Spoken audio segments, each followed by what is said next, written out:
Hello दोस्तों, एक बार फिर से आप लोगों का स्वागत है आरएस इंग्लिश क्लासेस अड्डा में। तो हम लोग बात कर रहे थे कि आर्टिकल बेस्ड जो एरर्स होते हैं सेंटेंस में, जो कि डिफरेंट कम्पिटिटिव एग्जाम्स में पूछे जाते हैं। तो यहाँ पर कुछ और क्वेश्चंस को हम लोग देख लेते हैं। तो इसमें पहला लिखा है the wise father told him, यानी पहले पार्ट में क्या यहाँ तक है, लिखा है the wise father told him that the mangoes had gone bad as they were in contact with the one rotten mango. और लिखा हुआ है नंबर 4 नो एरर।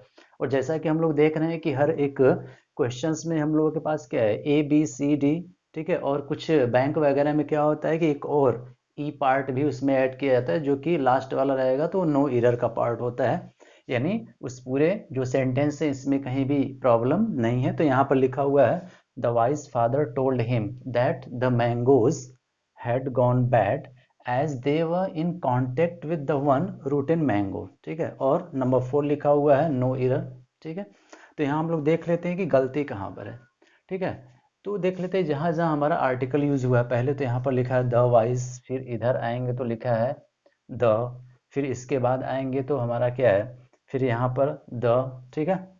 और यहाँ पर हम लोगों को देखना है क्योंकि आर्टिकल बेस्ड है, ठीक है, पार्टिकुलराइज किया गया। तो यहाँ पर लिखा है द वाइज फादर, यानी उसी फादर की बात हो रही है जो कि क्या है, वाइज है। तो यहाँ पर इसको फादर को पार्टिकुलराइज किया गया, इसलिए यहाँ पर देख रहे हैं द है, यानी ये ऑलरेडी करेक्ट है, यानी इस वाले द में कोई प्रॉब्लम नहीं है। फिर आगे बढ़ते हैं दैट दी मैंगोज, यानी फिर देख रहे हैं मैंगोज के पहले क्या है, द का यूज किया है। देख लेते हैं कि यहाँ पर द का यूज सही है कि नहीं है। लिखा है the mangoes had gone bad, यानी उसी मैंगोज की बात की जा रही है। क्योंकि द लगाने से क्या होता है, नाउन के पहले वो नाउन पार्टिकुलराइज होता है, यानी विशेष रूप से उसकी बात की गई। किस परिस्थिति में, the mangoes had gone bad as they were in contact, वो किसके संपर्क में आ गए थे, द वन रूटेन मैंगो, उसमें से क्या था, मैंगो था जो कि रूटेन था, यानी सड़ा हुआ था।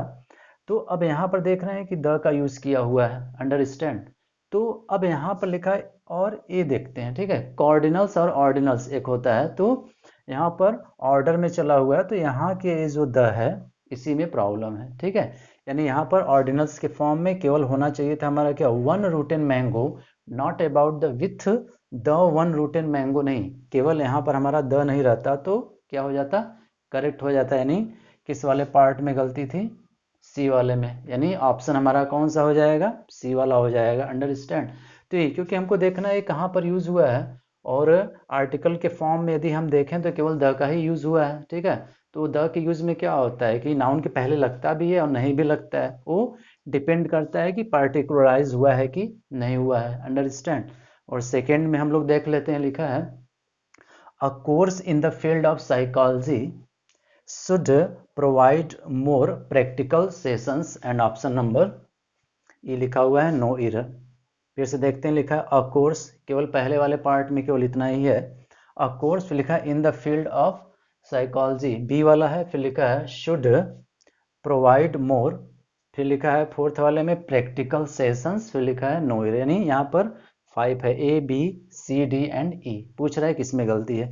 तो पहले केवल क्या करेंगे, हम आर्टिकल को चूज कर लेते हैं। तो एक हमारा यहाँ पर आर्टिकल है अ, फिर इसके बाद चलेंगे तो यहाँ पर द का यूज हुआ है in the field of psychology. फिर इधर चलेंगे यदि हम, तो हमारा और कहीं कोई ए एन या फिर द आर्टिकल नहीं है, यानी अ वाले पार्ट में है और पार्ट नंबर बी में है।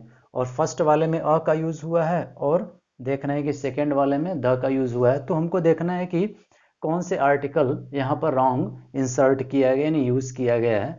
तो लिखा है a course in the field of psychology, psychology के फील्ड जो क्षेत्र है उसमें a course in the field of psychology should provide more practical sessions. तो यहाँ पर देख रहे हैं अ कोर्स, अ कोर्स क्या है, अ कोर्स नहीं, यानी पार्टिकुलर किसकी बात किया गया है, ये जो सब्जेक्ट है हमारा, ठीक है, साइकोलॉजी, इसी के कॉन्टेक्स्ट में बात किया है, यानी इसी साइकोलॉजी कोर्स की ही बात की जा रही है। तो यहाँ पर हमारा क्या होना चाहिए था, यहाँ पर अ का यूज नहीं होना चाहिए था, बट हमारा यहाँ पर यदि द का यूज हो गया होता तो हमारा सेंटेंस क्या होता, वो करेक्ट हो जाता है। रीजन क्या है, सिंपल सी रीजन ये है अ कोर्स, लेकिन यहाँ पर हम सब्जेक्ट को देख रहे हैं तो साइकोलॉजी लिखा हुआ है जो कि एक पार्टिकुलर सब्जेक्ट को मेंशन किया है। तो यहाँ पर हमारा क्या हो जाएगा, द का यूज हो गया, नहीं, हमारा गलती किस में है? पार्ट नंबर ए में ही प्रॉब्लम है। अंडरस्टैंड। अब फिर देखते हैं नंबर थर्ड क्या है। पहले जहाँ जहाँ है वहाँ वहाँ हम लोग वो समझने के लिए पहले कर लेते। एक यहाँ पर द का यूज़ हुआ है, ठीक है, फिर यहाँ भी द का यूज़ है, फिर लुकिंग फॉर वाटर, ठीक है। द का ही केवल नहीं, वो तो आर्टिकल्स के अंतर्गत डेफिनिट और इनडेफिनिट दोनों होता है, तो यहाँ पर केवल द ही का यूज़ किया गया है। सो लिखा है द थर्स्टी क्रो, पहला पार्ट लिखा है यहाँ से यहाँ तक, फिर लिखा है flew over all the fields looking for water. So where is the problem? The thirsty crow flew over all the fields looking for water। अब यहाँ पर देख रहे हैं कि thirsty crow लिखा हुआ है और लिखा हुआ है the। अब रीजन क्या बनता है? देखिए यहाँ पर केवल बताया thirsty crow, ठीक है, प्यासा जो कौवा था वो क्या किया? flew over, उड़ा, all the fields looking for water means he was searching for water। सो यहाँ पर क्या है कि ये जो द का यूज किया है यहाँ पर होना चाहिए था अ। रीजन क्या है?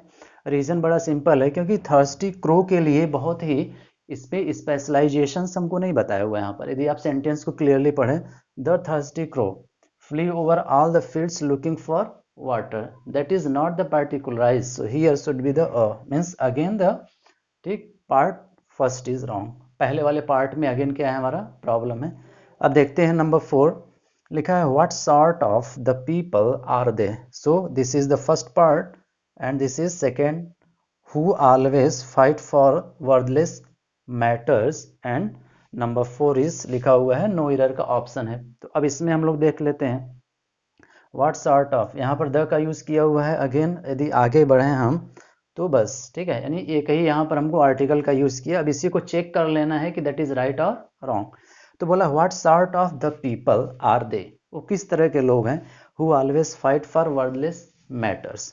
तो अब यहाँ पर देख लीजिए, क्योंकि एक रूल होता है आर्टिकल्स के अंतर्गत, ठीक है, कुछ जो फ्रेजेज हैं जैसे व्हाट सॉर्ट ऑफ या व्हाट काइंड ऑफ, तो उनके पहले क्या होता है बेसिकली, अब जो नाउन आया हुआ है तो इसके पहले बेसिकली हम आर्टिकल का यूज नहीं करते। देखिए बार बार बताया जाता है कि नाउन के पहले क्या है, जैसे कि द हमेशा यूज नहीं होता, यदि कोई भी नाउन पार्टिकुलराइज होता है तो उसके पहले हम द का यूज कर देते, लेकिन यहाँ पर नियम दूसरा है।